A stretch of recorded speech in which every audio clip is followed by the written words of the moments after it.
السلام علیکم ناظرین، یہ احتجاج لاہور کی ایک نجی یونیورسٹی میں کیا گیا جس میں مختلف یونیورسٹیز کی طلبہ تنظیموں نے حصہ لیا۔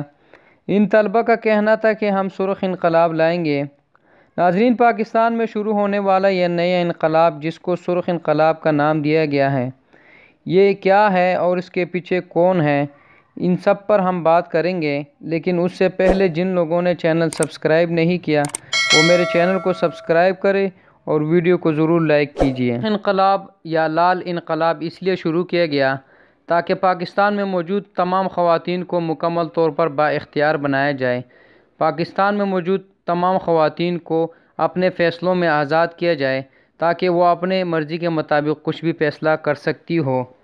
دراصل اس انقلاب کا اصل مقصد غیروں کو خوش کرنا ہے تاکہ پاکستان میں موجود خواتین کے سر سے عزت کی چادر کو چھین لیا جائے۔ ناظرین، اس قسم کی تحریکوں سے صرف اور صرف فتنہ دجال کی راہ کو ہموار کیا جا سکتا ہے اور اس کا کوئی بھی مقصد نہیں ہو سکتا، کیونکہ اسلام جتنی عزت، جتنا مرتبہ خاتون کو فراہم کرتا ہے، اتنا اور کوئی بھی مذہب فراہم نہیں کر سکتا۔